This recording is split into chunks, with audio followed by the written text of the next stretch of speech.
Bom, primeiramente gostaria de dar uma boa noite a todos. Eu vou estar trazendo aqui a palavra para vocês. E antes de eu começar aqui, eu gostaria de orar primeiro. Querido Deus e amado Pai, Criador de todos os céus e de toda a terra. Senhor Deus, mais uma vez estamos aqui para ouvir a Tua palavra. Ouvir um pouco daquilo que o Senhor quer nos trazer, Deus, e nos tornar cada vez mais próximos de Ti, Deus. Eu peço que o Senhor perdoe todos os nossos pecados, que nós possamos ter um bom momento aqui, que o Senhor também venha me capacitar, venha me trazer confiança e calma para poder falar aqui e que muitos possam entender a Tua palavra essa noite. É isso que eu te oro e te peço, Senhor Deus, em nome de Jesus. Amém. Bom, primeiramente, antes da gente partir para a leitura do primeiro texto, eu gostaria de perguntar se algum de vocês aqui tem alguma dúvida do poder de Deus. Se algum de vocês aqui uma vez já duvidaram da capacidade de Deus, ou ficaram intrigados às vezes com o silêncio de Deus em algum momento, e até mesmo pensaram que Deus tinha esquecido de você, ou que você teria que assumir o papel de Deus na sua vida, assumir aquilo que Deus tinha colocado na sua vida. Então vamos agora partir ao primeiro texto, que se encontra em Romanos 3, versículo 21.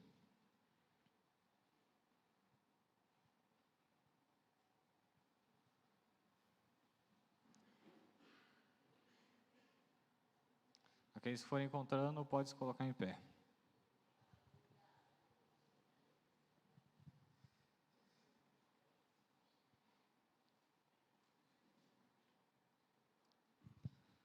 Bom, eu não sei como é que o texto está na Bíblia de vocês, mas na minha aqui ele tem uma espécie de títulozinho, que aqui está escrito: a justiça por meio da fé.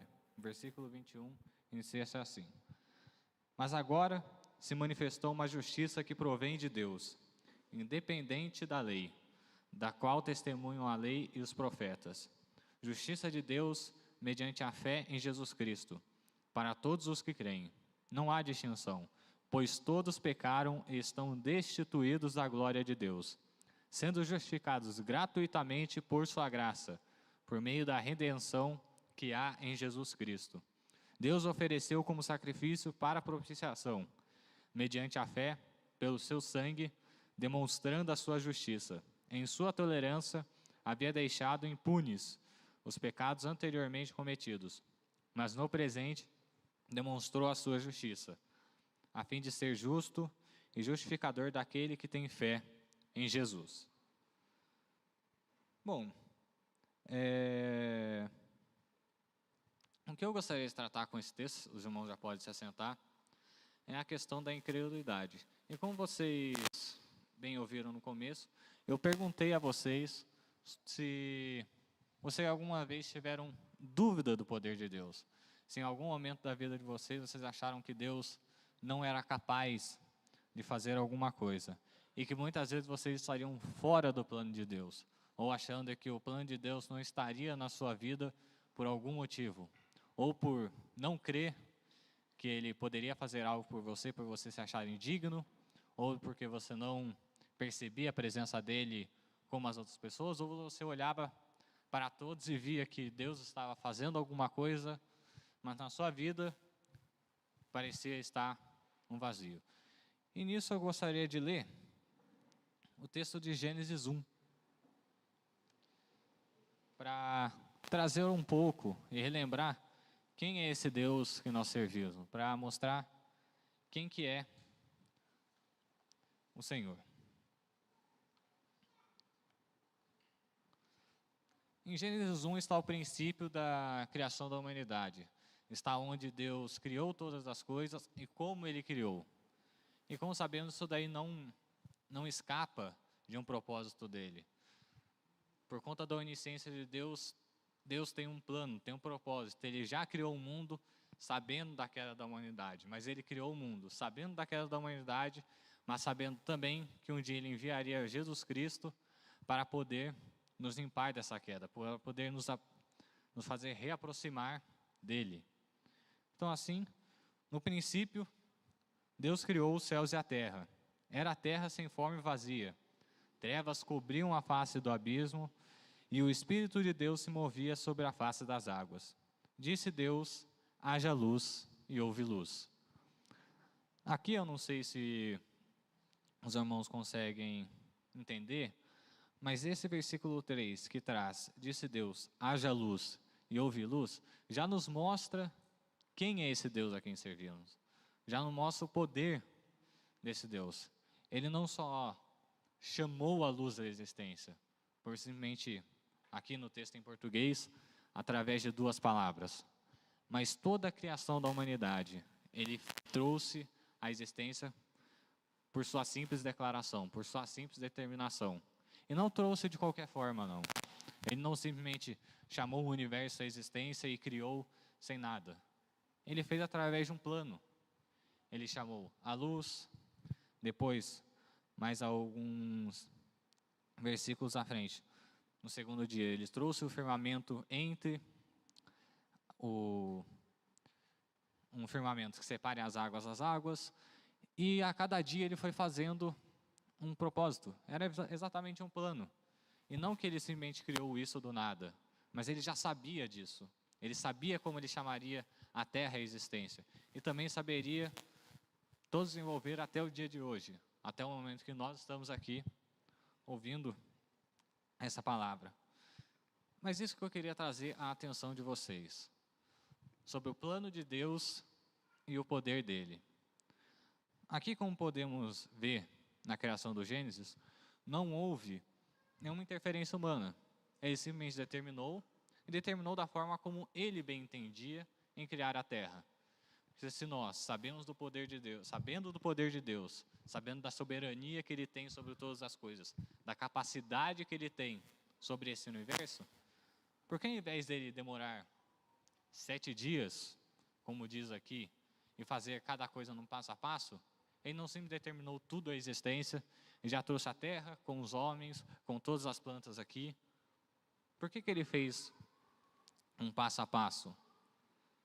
Bom, até onde eu saiba, até onde meu conhecimento me leva, não há nenhuma razão ou justificativa específica para que ele fizesse a criação da terra assim, a não ser porque ele é Deus. Porque ele assim determinou ou porque assim ele quis. E isso nos faz entender um pouco do que é o plano de Deus. O plano de Deus muitas vezes não é aquilo que nós queremos para a nossa vida, ou aquilo que achamos melhor, ou aquilo que muitas vezes até achamos que vai glorificar o nome de Deus. Mas é aquilo que ele determina, pois ele é soberano sobre as nossas vidas. Ele é o nosso Criador. E assim, nós devemos toda honra e graça a ele por ter tido misericórdia da nossa vida e ter preparado um plano para cada um de nós. Mas, por conta da nossa natureza pecaminosa, nem sempre nós escolhemos esse plano de Deus, esse plano perfeito de Deus. E isso foi demonstrado no começo da humanidade também, lá no Jardim do Éden, em que Adão e Eva tinham acesso a tudo, não tinham nenhuma preocupação na vida, tudo para eles era perfeito, não tinham dor, não precisavam trabalhar e nem nada, mas eles, a serpente os enganou e o colocou na cabeça deles para que eles se achassem tão bons quanto Deus, se colocassem como tão inteligentes como Deus e seriam capazes de determinar a trilhagem da vida deles, ter o conhecimento do bem e do mal como Deus tinha. E o que eles escolheram? Eles escolheram sair daquele abrigo que Deus tinha lhes dado, daquela proteção, daquela paz. E escolheram trilhar o próprio caminho, dizendo mais ou menos para Deus que não precisavam mais dele, que eles saberiam como guiar a vida deles. Eles tinham o conhecimento de tudo e já seriam tão bons quanto Deus para poder determinar o que era bom e melhor para eles. Mas nós sabemos que isso daí trouxe uma desgraça para toda a humanidade, pela própria maldição que Adão trouxe para toda a terra e que, enfim, trouxe a todos os desastres que ocorreram até hoje. Então, o que eu gostaria de dizer com essa questão dos planos de Deus é que não devemos interferir nos planos de Deus. Não devemos achar que Deus está inquieto ou que Deus está brincando conosco por talvez ter feito um plano.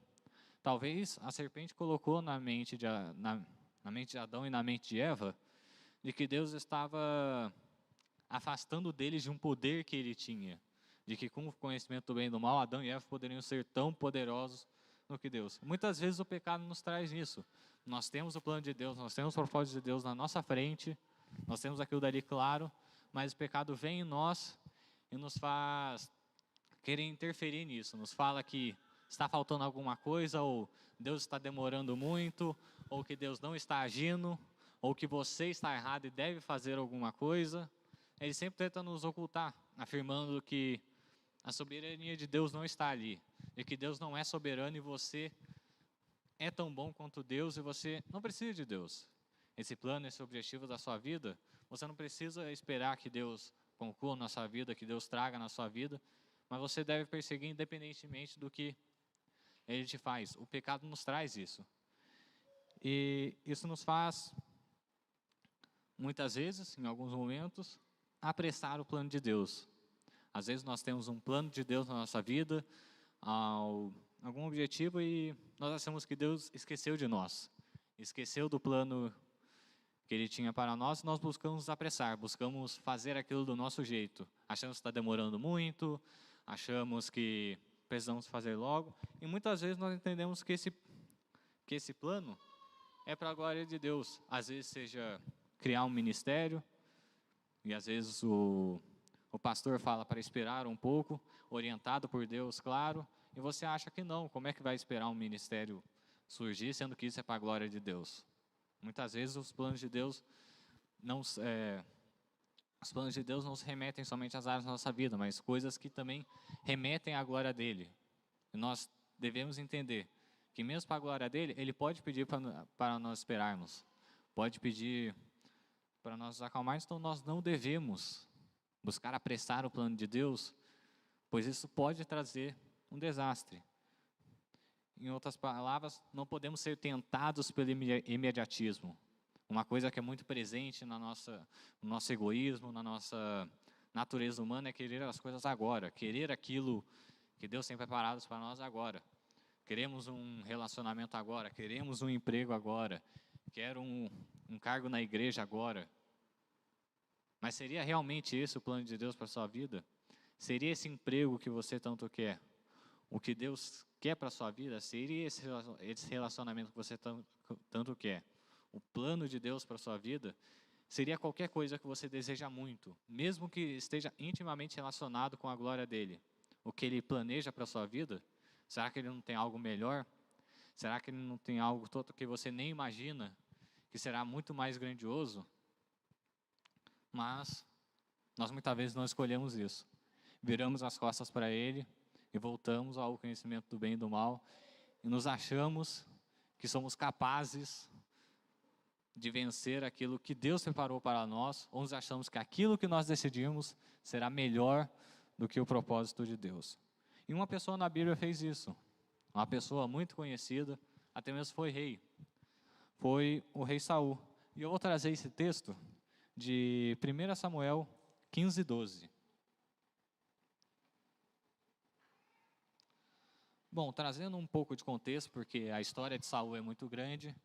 Para aqueles que não sabem, Saul foi o primeiro rei de Israel em um período em que Israel desejava ter um rei. Israel olhava as nações que estavam ao redor e muitos desejavam ter o rei como as outras nações, porque eles acabavam se sentindo muito diferentes. Enfim, Saul foi escolhido por Deus a partir da vontade do coração dos israelitas e foi ungido por Samuel como rei. O começo do reinado de Saul foi um começo muito bom. Ele começou honrando a Deus, começou nos caminhos do Senhor, Só que no decorrer da sua história, ele começou a se achar, vamos dizer assim, o poderoso de Israel. Querendo ou não, ele era rei. Ele era a autoridade máxima que fisicamente presente na terra sobre Israel. E ele começou a se achar que poderia fazer as coisas do seu modo, daquele modo que ele achava melhor, mesmo quando isso tinha um fim, um objetivo de agradar a Deus, de trazer a glória de Deus. E assim, eu vou ler aqui no texto, no versículo 12. 1 Samuel 15, versículo 12. De madrugada, esqueci de trazer mais um contexto aqui. Saul tinha sido ordenado por Deus para que atacasse os amalequitas. E a ordem que Deus tinha dado a ele era que destruísse tudo. Todas as crianças, mulheres, os homens, os animais, tudo. Era para aniquilar tudo, incendiar as cidades e destruir tudo, não restar nada.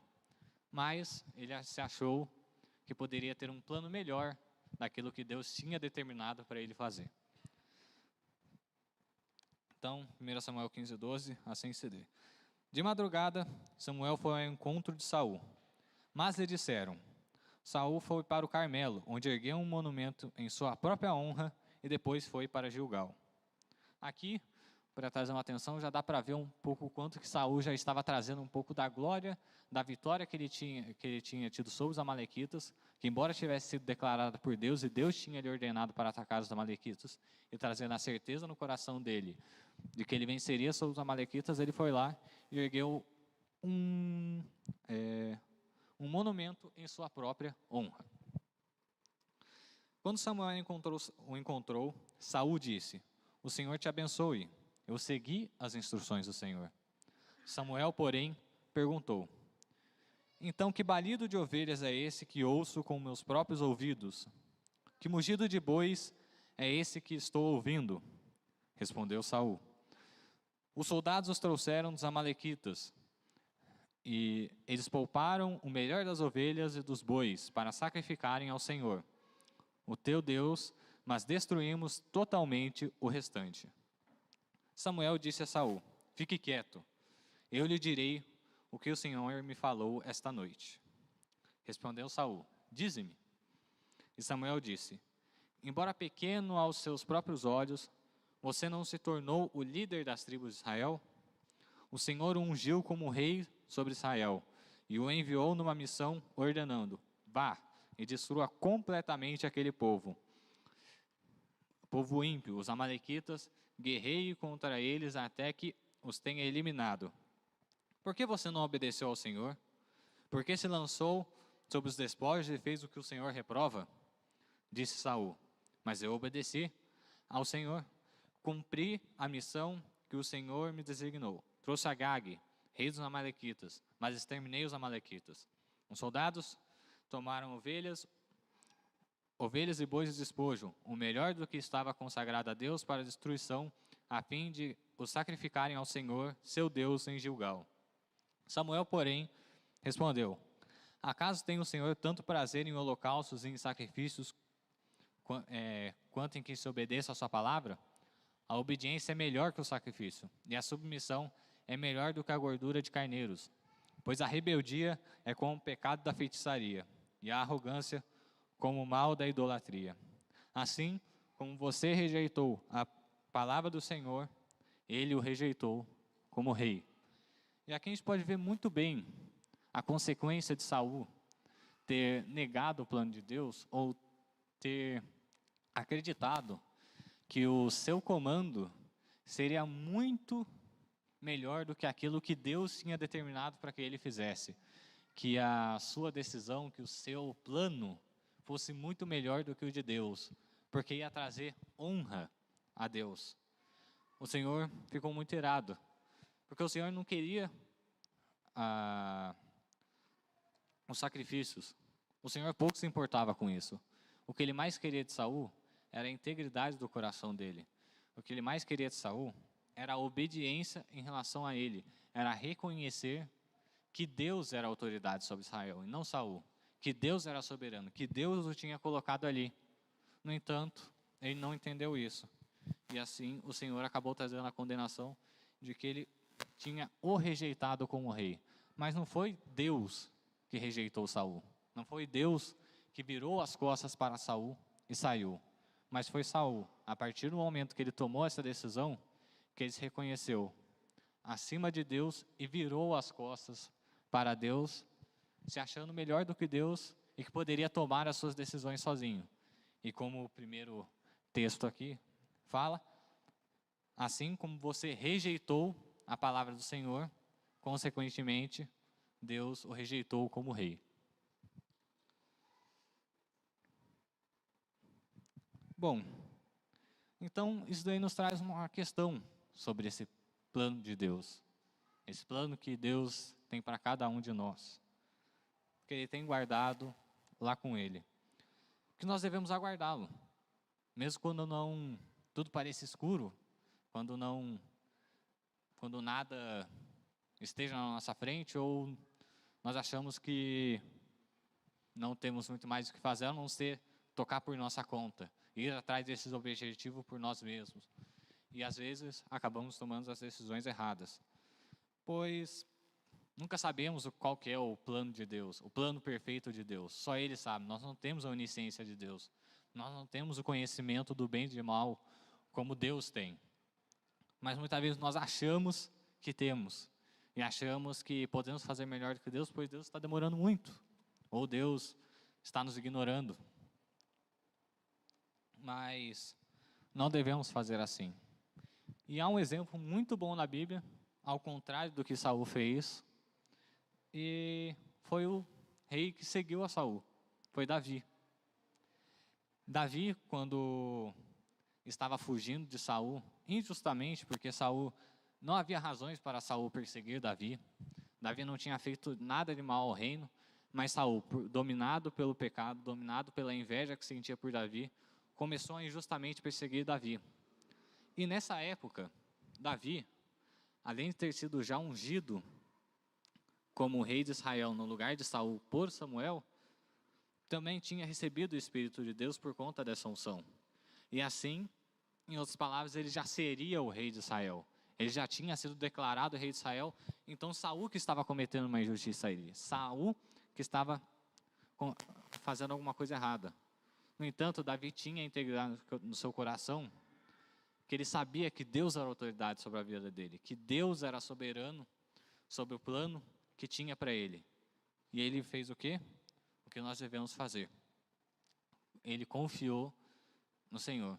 Mesmo ele estando no deserto, fugindo de Saul, sempre próximo da morte, mesmo ele vendo a injustiça que estava ocorrendo contra ele, ele teve duas oportunidades para matar Saul. Duas oportunidades que ele poderia simplesmente ter ido lá, matado Saul, e ele instantaneamente poderia assumir como rei de Israel, e ninguém mais intrometeria com ele, ninguém mais perseguiria a vida dele. No entanto, ele sabia o Deus a quem servia. Ele sabia quem era o Deus de Israel. E nessas duas oportunidades que ele teve, ele simplesmente se declarou que ele não deveria cometer aquilo. Porque ai dele de levantar a mão contra o ungido do Senhor. Porque querendo ou não, Saul, mesmo injustamente estando lá, ele ainda era autoridade sobre Israel. Ele tinha sido ungido por Samuel e declarado rei sobre Israel.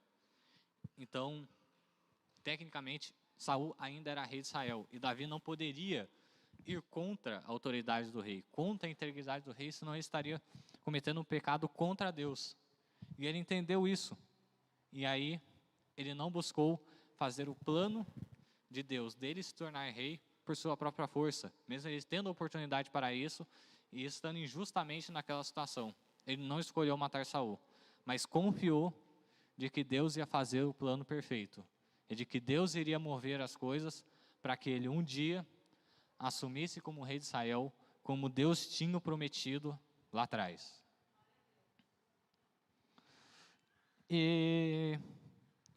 Mas aí nós encontramos a peça-chave de como nós conseguimos alcançar o plano de Deus na nossa vida, como nós conseguimos deixar Deus no comando das nossas vidas. Adão e Eva não conseguiram, eles simplesmente tinham tudo tinham todo aquele jardim, mas não conseguiram confiar em Deus, e comeram do fruto e tomaram conhecimento do bem e do mal. Saul também não tinha confiança não teve confiança no plano de Deus, e se achou melhor do que Deus a tomar uma decisão. Ou seja, mais uma pessoa que não confiou no plano de Deus. Já Davi, mesmo ele tendo todas as oportunidades para se tornar rei, ele continuou confiando de que o plano de Deus, na verdade dele, era muito maior do que aquilo, que ele não precisaria cometer nenhum pecado, nenhum crime para se tornar rei, mas que Deus iria fazê-lo rei da forma dele, e não da forma como os homens queriam. Porque nos outros reinos, muito acontecia de herdeiros do rei matarem o rei para assumirem logo o trono, ou ocorrerem várias guerras entre clãs e vários assassinatos para que pessoas fossem assumindo o cargo. Mas Davi não fez aquilo que os outros povos faziam, e nem aquilo que talvez o coração dele tinha, a carne dele tinha vontade de fazer. Mas ele seguiu aquilo que Deus tinha ordenado. Um dia ele será rei, e você não precisará fazer nada contra a minha pessoa, contra a mim, não precisará pecar para que você se torne rei, porque eu sou Deus e eu posso fazer as coisas como Ele chamou o mundo à existência no Gênesis. Então, como é que nós podemos alcançar? Muito simples, é crendo. Crendo como Noé fez. Noé estava construindo uma arca, todos achavam aquilo uma maluquice mais ainda de que o céu ia cair água do céu, mas ele creu na promessa de Deus, no plano que Deus tinha para a vida dele, e não negou. Abraão foi outro grande exemplo.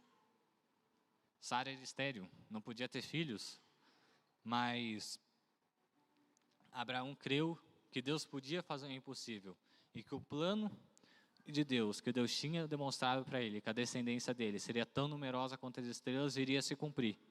E de que ele era o Deus capaz de fazer isso. E ele não buscou, e ele até mesmo tentou usurpar o plano de Deus e se achar que ele poderia fazer aquele plano, quando ele se deitou com Agar. Mas obviamente isso daí trouxe consequências desastrosas, mas ele se arrependeu e Deus trouxe o plano perfeito para ele, que foi a descendência através de Isaac.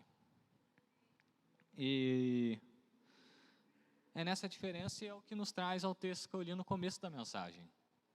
Que a chave para nós termos acesso ao plano de Deus nas nossas vidas, não é aquilo que fazemos ou deixamos de fazer, é simplesmente naquilo que cremos. E eu vou trazer aqui, de novo em Romanos 3,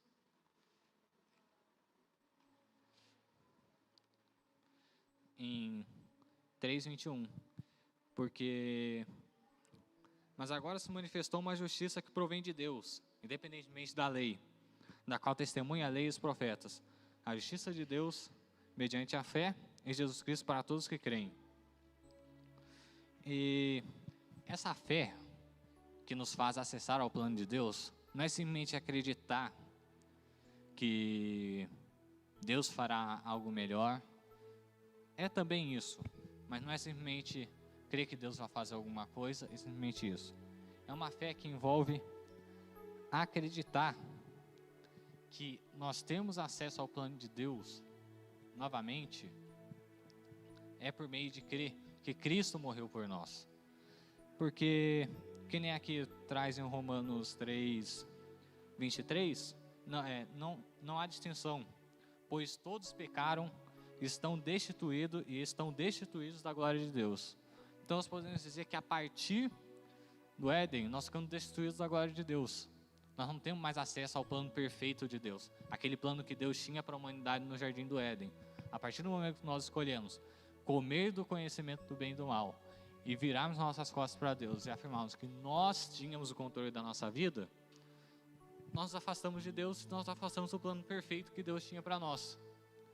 Só que Deus é grande em sua misericórdia, a ponto de que, da mesma forma como no Éden, o pecado de um único homem trouxe toda essa desgraça que é o pecado para a nossa vida, Ele trouxe Cristo, que nos pudesse nos lavar e nos trazer novamente a próximo dele, para que nós mais uma vez pudéssemos estar santificados e restituídos da sua glória, para podermos ter acesso ao seu plano perfeito e não mais buscássemos incansavelmente na nossa vida fazer as coisas do nosso modo, fazer as coisas da forma como nos entendíamos, sem tropeçar e sempre errar, e sempre cada vez mais nos levar para o fundo do poço, nos levar para a morte, que foi a consequência do nosso pecado.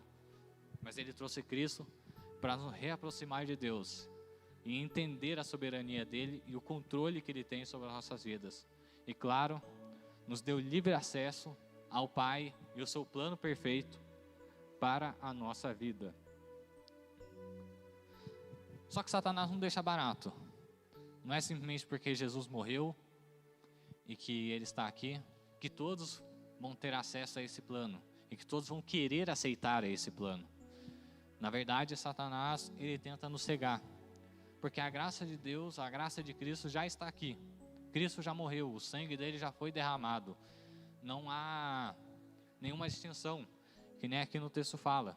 Não há distinção, pois todos pecaram e estão destituídos da glória de Deus, sendo justificados gratuitamente por sua graça, por meio da redenção que há em Cristo Jesus. No entanto, Satanás tenta nos ocultar dessa questão. Tenta nos mascarar e falar que nós não somos dignos da graça de Deus. Que a morte de Cristo não é capaz de nos lavar. A morte de Cristo não nos comprou. Que o plano perfeito de Deus já não vale mais para nós. Que nós devemos seguir por nossa própria conta. E ele tenta nos cegar com isso. Ele tenta nos cercar.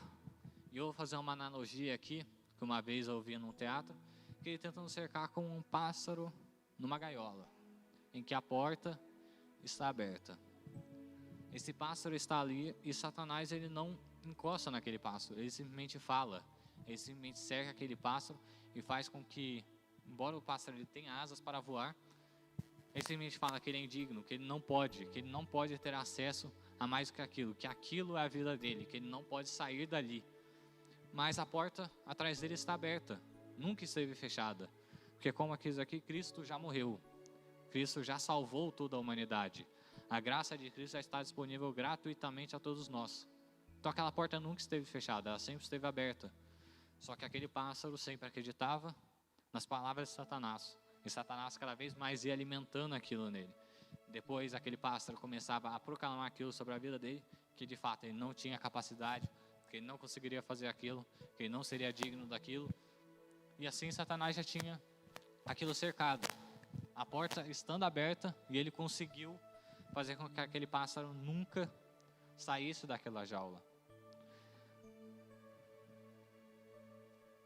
No entanto, com a graça de Cristo que nos lavou, esse pássaro foi capaz de enxergar a saída. Porque talvez você esteja como esse pássaro, olhando para a jaula na sua frente, e você se recusa a olhar para trás e ver a porta aberta, porque você pensa que não compensa olhar para trás, que não compensa fazer mais nada, que olhar para trás seria talvez um desperdício, porque você já está naquela situação. Então por que você vai olhar para trás? O que você ganha de olhar para trás? Mas você ganha tudo ao poder olhar para trás, porque Cristo já venceu. Não é questão de você pode olhar para trás e ver aquela porta fechada. Não, aquela porta está aberta, sempre esteve aberta, porque o sangue de Cristo já foi entregue a toda a humanidade. Está gratuitamente disponível a cada um aqui. E com isso, o plano de Deus, esse plano perfeito, que é muito melhor do que qualquer coisa que você pensou, está disponível para você. Coisas como Ele fez em todas as histórias da Bíblia e coisas que ainda Ele pode fazer na sua vida. Mais uma vez o texto, e eu vou repetir mais uma vez o texto, porque ele traz muito bem isso. Não há distinção, pois todos pecaram e estão destituídos. Qualquer um aqui está destituído da glória de Deus, nasceu destituído dessa glória, nasceu pecador.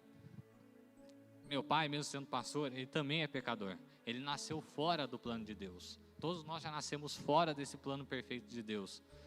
E por conta disso, Nós muitas vezes acabamos tomando decisão através dos nossos próprios planos. Buscamos concretizar os objetivos por nossas forças. Mas devemos nos voltar novamente ao plano de Deus. Nos voltar novamente àquilo que Deus tinha no Éden. Confiar que Deus pode fazer as coisas muito melhores do que jamais imaginamos. Porque Ele é o Deus que criou os céus e a terra. O Deus que chamou a luz à existência com sua própria voz. E através do sangue dele nós podemos ter acesso a esse poder, ter acesso a esse plano perfeito que Ele quer para nós. Porque quando Deus criou o Éden, Ele não criou o homem para ser amaldiçoado e cair no pecado. Ele criou o Éden para que a humanidade o glorificasse. Porque era isso que acontecia. Adão andava no jardim, caminhava com Deus e o adorava. O reconhecia da sua glória, reconhecia o seu grandioso esplendor. Mas nós saímos disso. Achamos que engrandecer a nós mesmos e fazer as coisas nossas é a melhor escolha. Mas se nós reconhecemos que Deus é soberano, buscá-lo de todo o coração, Ele mostrará quem Ele é. Ele mostrará o plano que Ele tem para a nossa vida e mostrará a grandeza daquilo que Ele preparou para cada um de nós. Porque Ele não faz o plano dele por acaso. Não é muitas vezes como as nossas próprias escolhas, que às vezes tem a ver com alguma coisa, mas muitas vezes envolvem algum interesse. Não. Tudo que Deus determinou na sua vida, até hoje, através do plano dele, é para concretizar alguma coisa grandiosa na sua vida. E principalmente, esse plano que Ele tem preparado para você, todas as pecinhas dele, são principalmente para engrandecer o nome dele, para mostrar que Ele é o Deus da sua vida, o Deus da sua história, e para que a glória dele resplandeça na sua vida e você seja capaz de demonstrar a todas as pessoas quem é o Deus que você serve, quem é aquele que foi capaz de te salvar e te retirar daquele redemoinho, daquela prisão que é o pecado. Então, o sangue de Cristo, que é a chave de tudo isso, é o que nos faz ser digno desse plano de Deus. Mesmo nós sendo pecadores, nascendo pecadores, cometendo pecado todos os dias, muitas vezes tendo os vícios e tudo mais, o sangue de Cristo é o que nos faz ser lavados e nos faz ser redimidos para que possamos ser dignos desse plano que abandonamos lá atrás. É somente o sangue de Cristo e nada mais. Não é por atitude sua, não é por decisão, não é o tanto tempo que você está na igreja, não importa. Se você se converteu faz meses, faz dias, ou se você é um cristão desde nascença, a graça de Cristo é igual para cada um de nós. E o plano de Deus é tão grandioso para cada um de nós. Porque a misericórdia dele é grande o suficiente para não haver distinção entre cada um, entre ninguém. Porque o sangue de Cristo foi para isso. O sangue de Cristo foi para toda a humanidade, indistintamente, para que cada um pudesse ter acesso a essa glória de Deus, a esse plano de Deus. E o que o sangue de Cristo nos faz? Ele faz como o vaso na mão do oleiro. Não importa o quão destruído, o quão desajeitado esse vaso é, o sangue nos ajeita e faz ser perfeitos, como é o plano de Deus para nossas vidas, como é o plano para cada um de nós que quer retirar a condenação que houve para Saul. Saul não escolheu seguir o plano de Deus e no fim ele acabou presenciando a morte de seus 3 filhos e no fim se suicidou. No entanto, Davi, mesmo tendo cometido um pecado com Batseba, ele reconheceu o seu erro, pediu perdão a Deus e reconheceu a grande misericórdia de Deus. Sofreu as consequências do seu pecado, porque quem planta, colhe os frutos daquilo. Mas Deus não destituiu do seu plano, manteve o seu reino até o fim, e ele terminou como um dos maiores reinos de Israel, e a sua descendência, em especial Salomão, foi na época o reino mais poderoso e mais rico da época, por conta da fé de Davi. E até mesmo o texto em 1 Reis trata disso, que Deus fala a Salomão, que por promessa ao pai dele, Davi, Ele tornou grandioso o reino de Salomão.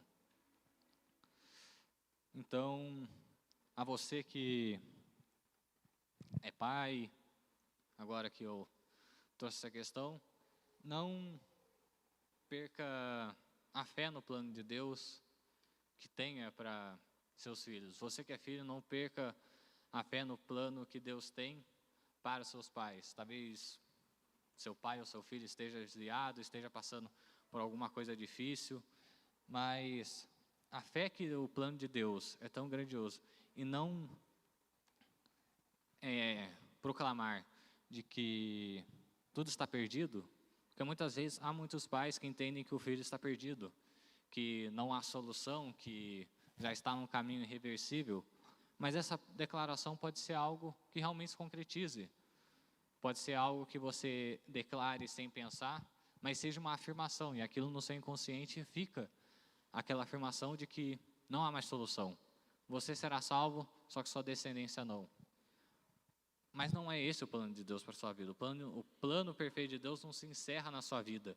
Ele prossegue até o fim dos tempos, prossegue pela sua descendência. Mas, no entanto, você precisa crer.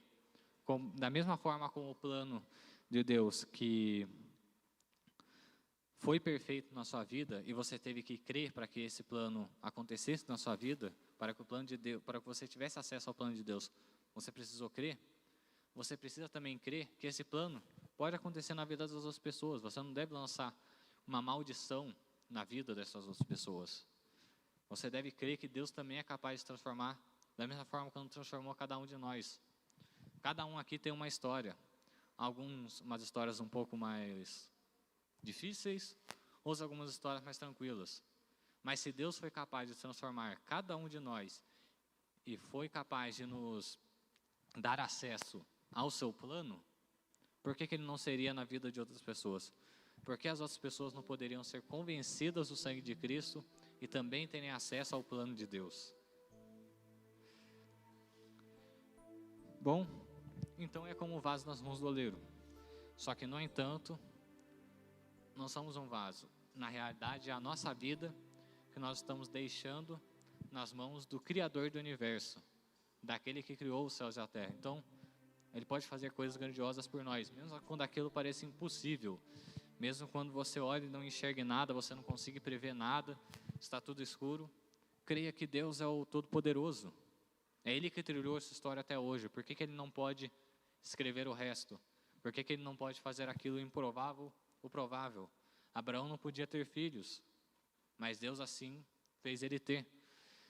Davi parecia que estava à beira da morte. Davi não tinha perspectiva de ser rei, mas Deus ordenou toda a história para que Saul um dia viesse a morrer e Davi assumisse como rei sobre Israel. Bom, e como é que nós devemos nos manter nesse plano de Deus?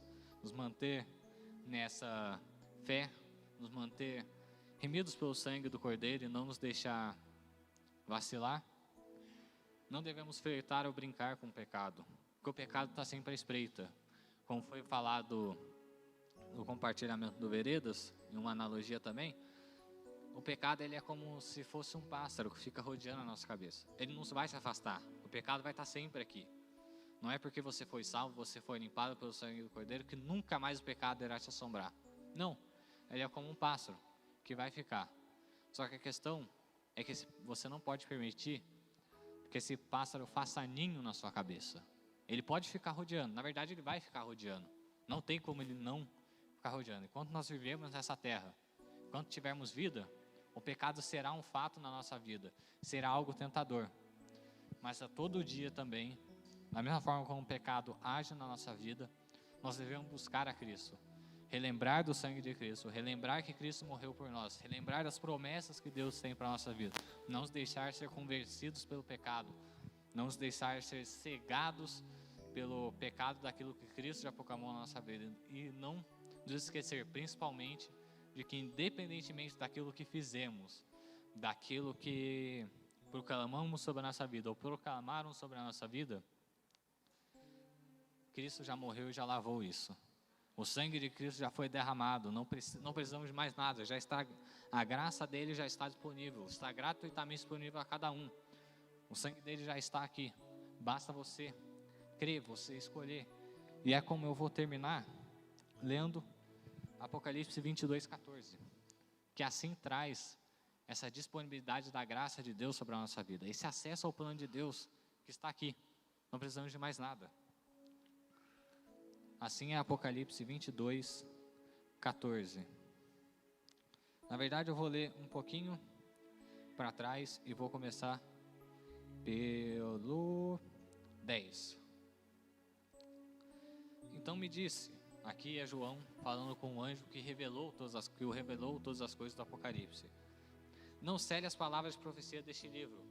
Esse livro aqui é para que você que quer acessar o plano de Deus para a sua vida, ou que quer repassar esse plano para outras pessoas, a sua chave, além de crer que Cristo o salvou e o tornou digno, é você ler este livro. É neste livro que está a saída para todas as coisas da sua vida. É neste livro que você vai encontrar resposta para tudo, vai encontrar a graça de Deus, vai se tornar mais próximo de Deus, vai se tornar mais sensível ao Espírito Santo para que Ele te oriente na sua vida, para que Ele te mostre o que fazer, para que você não perca confiança na promessa que Deus tem para a sua vida, naquilo que Deus ainda pode fazer na sua história ou na história daqueles que são próximos de você. Então não cele a palavra desse livro, não se cale, continua a proclamar o Evangelho, não perca esperança naquilo que você acha que está perdido e que até mesmo pela ciência seja impossível. Se Deus chamou o universo à existência de forma inexplicável, por que Ele não pode fazer isso de novo? Se Ele ressuscitou Lázaro, por que Ele não pode fazer algo improvável ainda? Ele é Deus, Ele é o soberano, Ele foi capaz de ter misericórdia de você e fazer a maior graça para a sua vida, que foi te salvar. Ele foi capaz de trazer aquela condenação que Ele tinha dado a Adão e a toda a humanidade no jardim, e com uma misericórdia tão grande, por um amor tão grande, Ele mandou o seu único filho para salvar cada um aqui. Mesmo nós, cada dia, virando as costas para Ele, mesmo nós sendo completos hipócritas com relação a Ele, Ele mesmo assim nos ama e não desiste de nós até o dia da nossa morte. Então, se Ele foi capaz de conceder tamanha graça com você, conceder tamanho perdão, por que Ele não pode fazer o improvável em qualquer outra coisa? Se o mais impossível, o mais injusto que Ele fez foi te salvar, não foi justa a salvação que Deus nos ofereceu através de Cristo. Nós somos pecadores, nós já rejeitamos a Deus, a todo dia, até hoje nós rejeitamos a Deus em vários momentos, mas mesmo assim, Deus acreditou que muitos seriam salvos pelo sangue de Cristo, e que muitos olhariam para a sua vida, reconheceriam o seu pecado e escolheriam seguir a Cristo, aceitariam o perdão de Deus e aceitariam a morte de Cristo para a sua salvação. Então não cele as palavras de profecia deste livro, pois o tempo está próximo. Continue injusto a praticar injustiça, continue imundo na imundícia, continue o justo a praticar justiça, e continue o santo a santificar-se. Eis que venho em breve. E aqui eu vou fazer uma atenção, que esse vem em breve, não é que o reino de Deus talvez venha amanhã, que Cristo volte amanhã, mas esse vem em breve sempre esteve próximo de nós, e é por isso que nós devemos atentar a sempre permanecer no plano de Deus, a sempre estar atento a todas as brechas que nós podemos abrir ao pecado, porque não sabemos o dia de amanhã. Deus sabe, Deus é poderoso e tem a onisciência, de forma que Ele sabe o que acontecerá amanhã em cada um de nós. Só que nós não sabemos o que acontecerá amanhã. Talvez você pode morrer daqui a alguns minutos, talvez amanhã, talvez daqui a 10 anos, talvez na saída desse culto pode acontecer alguma coisa com qualquer outra pessoa dentro da sua família. Então eis que vem em breve, e pois o tempo está próximo, ele não se refere somente a que cada dia a volta de Cristo está próxima, mas é que nós não sabemos quando a nossa vida se encerrará, e a nossa oportunidade de se manter nos caminhos de Deus ou não se encerrará, porque embora a graça de Cristo veio para todos nós, e esse sangue foi entregue gratuitamente a cada um de nós, ele é uma escolha que somente pode ser feita em vida. Então nós devemos estar atentos ao pecado que nos rodeia, porque talvez nós podemos vacilar em um momento, acharmos que aquilo é só momentâneo, que não fará alguma coisinha alguma, só uma coisinha ruim, só que naquele momento Deus nos chama, e você não estava coberto pelo sangue de Cristo. Por um momento você achou que poderia fazer aquilo, porque tudo na sua vida estava tranquilo, mas nunca se sabe o que pode acontecer amanhã. Então a cada dia nós devemos buscar a santificação, nos santificar a cada dia, para não deixar que o pecado nos tire por um momento, e nesse momento seja a oportunidade de Satanás tente ceifar a sua vida e trazê-lo para junto dele. Nós devemos manter sempre no caminho de Cristo, pois nós não sabemos a data da nossa morte e quando que será a última vez que poderemos fazer essa escolha, que é aceitar a Cristo como nosso Salvador e que Ele nos limpará de todo o pecado. Então eis que venho breve, a minha recompensa está comigo, e eu retribuirei a cada um de acordo com o que fez. Eu sou o Alfa e Ômega, o primeiro e o último, o princípio e o fim. Felizes os que lavam as suas vestes, e assim têm o direito à árvore da vida, e podem entrar na cidade pelas portas. Fora ficam os cães, os que praticam feitiçaria, os que cometem imoralidades sexuais, os assassinos, os idólatras, e todos os que amam e praticam a mentira. Eu, Jesus, enviei o meu anjo para dar a vocês este testemunho concernente às igrejas. Eu sou a raiz, o descendente de Davi, a resplandecente estrela da manhã. O Espírito e a noiva dizem vem, e todo aquele que ouvir, diga vem. Quem tiver sede, venha, e quem quiser, todo aquele que quiser e estiver sedento disso, beba de graça da água da vida, que Cristo ofertou para cada um de nós, que nos faz ter acesso a esse plano perfeito, a essa graça que Ele nos deu, a graça da salvação, que nos faz entender que tudo ocorre por propósito dEle, tudo ocorre para a glória dEle. Mesmo tragédias, como aconteceu com meu pai, como ele gosta muito de falar aqui, aquela tragédia na vida dele, ele quer que aquilo dali tinha um propósito, e já está demonstrando a glória que aquilo dali tem para outras pessoas. E talvez o testemunho que cada um tem aqui, não importa o quão ruim que seja, na verdade é para você demonstrar às outras pessoas o quão grandioso Deus foi na sua vida. E aqueles ainda que aguardam alguma coisa da parte de Deus, é só confiar no plano de Deus, porque se Ele já concedeu a salvação a você, Ele é capaz de conceder outros testemunhos que podem demonstrar a glória dEle, e não aquilo que você acha que será maior para conceder a glória dEle, mas aquilo que Ele vai colocar no seu coração, ou aquilo que Ele pode até mesmo surpreender, para mostrar o quão poderoso Ele é, o quão grandioso Ele é, e o tamanho da soberania dEle sobre toda a humanidade, toda a história desse universo. Bom, é isso que eu deixo a palavra para vocês aqui, e mantenham-se confiantes que o sangue de Cristo é capaz de fazer muito por vocês, é capaz de te curar, é capaz de te tirar de algum vício, é capaz de trazer milagres, é capaz de você ter acesso ao plano de Deus.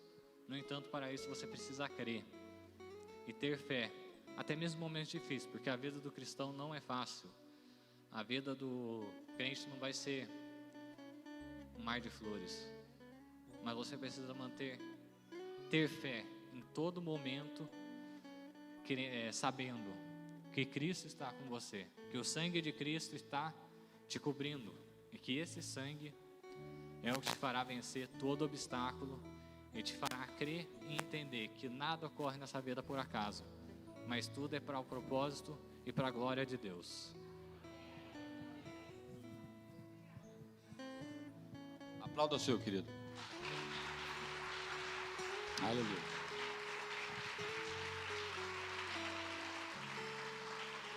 Glória a Deus. Meus queridos, hoje eu recebi uma palavra do Senhor, no final do Celebrando.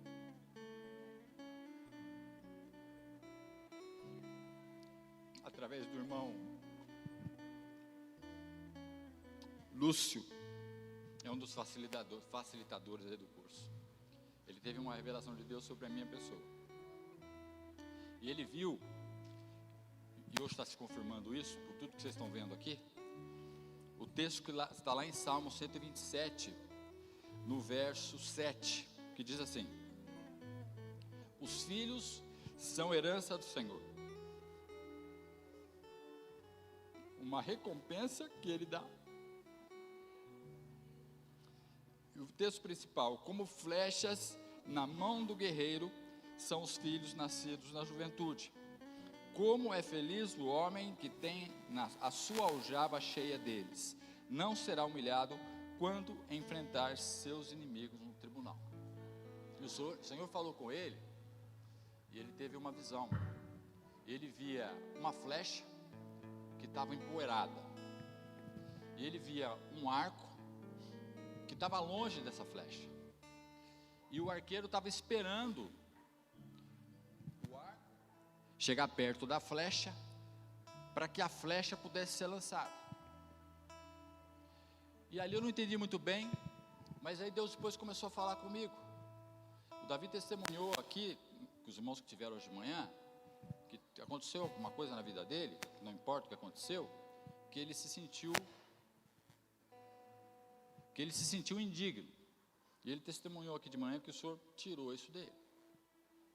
E depois que ele testemunhou aquilo, e o nosso irmão deu essa palavra para mim, eu entendi por que a flecha estava suja.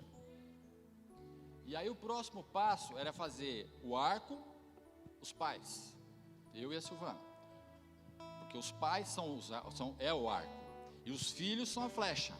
Então, e quem lança é Deus. Então, os pais o arco, os filhos as flechas, o arco tem que estar na mão do arqueiro. O arqueiro pega a flecha, coloca no arco e lança, para o propósito que ele pregou hoje, que Deus tem para cada flecha. E aí, queridos, quando eu entendi que o arco estava longe da flecha e a flecha estava suja, é que ele precisava se purificar. Ele foi purificado, no nome de Jesus. Ele testemunhou hoje cedo. Mas só que o arco precisava chegar perto da flecha. E quando eu saí daqui, usei a minha esposa, como sempre, para ver se o que eu estava pensando era de Deus. Falei, vou convidar o Davi para pregar essa noite. Isso, eu falei para ele, era na hora do almoço, 2:30 da tarde. Para os irmãos terem uma ideia. Então ele não estava planejando isso, não. 2:30 da tarde, eu falei, Davi, eu quero te honrar hoje, você vai trazer a palavra hoje para a igreja. E aí minha mulher falou assim, convida, eu já tinha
Pai.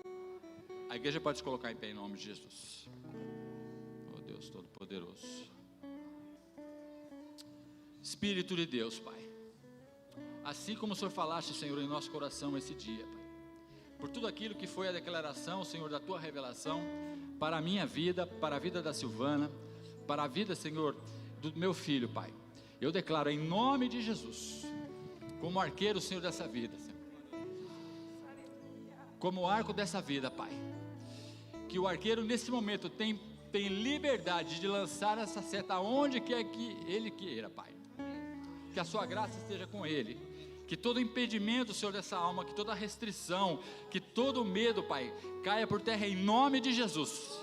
Que o Teu Espírito Santo, Senhor, possa estar com ele, guardando os seus caminhos, abençoando a sua saúde, Pai, tirando todo o mal, e que o Senhor possa fazer dele aquilo que o Senhor tem designado, Pai. Oh Deus, abençoa, Senhor. Eu libero, pelo poder do Teu Espírito Santo, para que ele possa ser lançado aonde o Senhor tem um propósito sobre a vida dele, Pai. Que não haja impedimento, Senhor, da nossa parte, como arco, Senhor, que ele seja lançado por Ti, aonde quer que o Senhor esteja, Senhor, aonde quer que o Senhor queira. Eu oro sobre a vida dele, agradecido em nome de Jesus. Glória a Deus.